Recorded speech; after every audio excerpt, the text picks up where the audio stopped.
So I was told that the videos for your exercise part C were a little out of focus, so I decided to just talk about it, and hopefully this is in focus for you.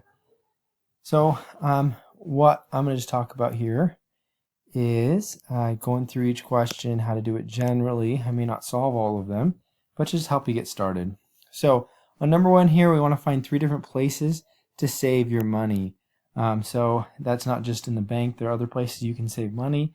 You can usually find these type of things online, or asking a friend, or just doing a little research. You can find 3 different places you can save money.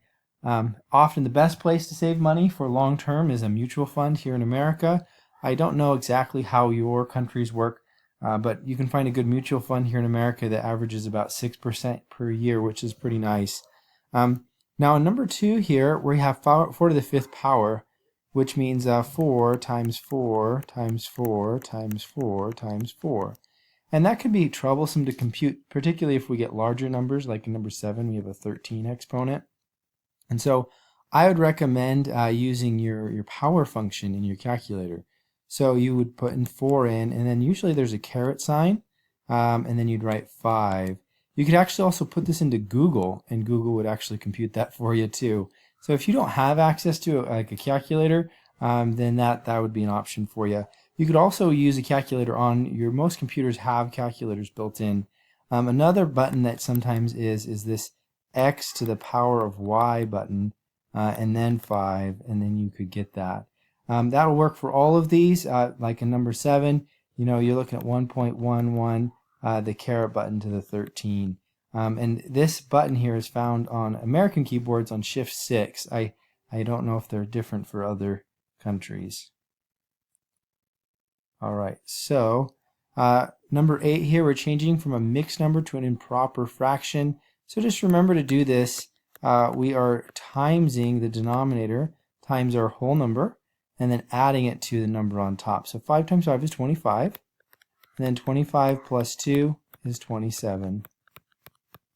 And then you work your way backwards for the next one. When working on number 10, this one here is a question where you have, 20 squares. They want to know, it's on a chessboard. And so on the first square, we put 1 cent. And then on the second square, you put 2 cents. And then on the third square, you put 4 cents. And then on the fourth square, you put 8 cents. So this is the first, second, third, fourth.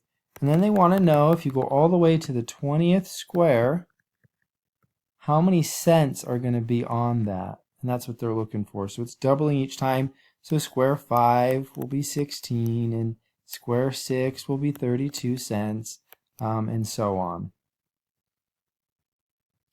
Number 11 asks us to take something that is a square foot, and how much is that per yard? So just remember, a foot, this is American units, and so a yard is 3 feet by 3 feet. So 1 square yard is 9 feet square, is one square yard. So then maybe that'll give you enough to do that problem, because you're paying $2.50 for each of these square feet. The next one, they give you the exchange rate, and same with 13. We want 50 miles per hour in feet per second. And so we want to break this down. So first you got to exchange this to feet, and then divide it by the time. Remember, to get a percent here, we just divide it in a calculator. So again, let's see if I can find my calculator here. See here, there it is. I got a pretty nice computer here, don't I?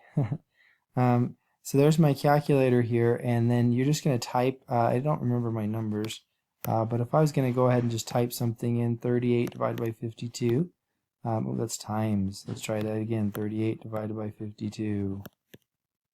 I get 0.73. This right here, this 0.73, that's 73%. If I was going to round it, it would be 73.1%. So we can look at our percent here by looking at that. So let's go back to our document here. So again, just take your calculator and divide these, and then that percent will be what we need. So in order to use percents mathematically, we need to change it to a decimal. And so we have 287. We're going to times this by 0.173 to get our answer. Same here with insurance. It'll be 0.06 for 6%.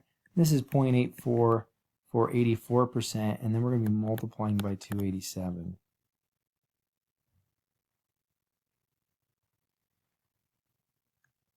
Same thing here. We were given the price and the tax rate, and they want to just break it down.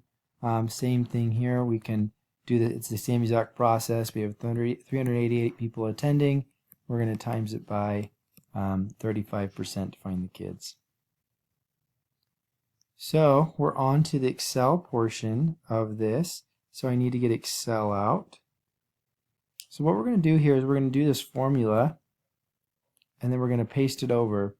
So let's see here. I'll probably end up making another video for this because I don't know how much time I have left on my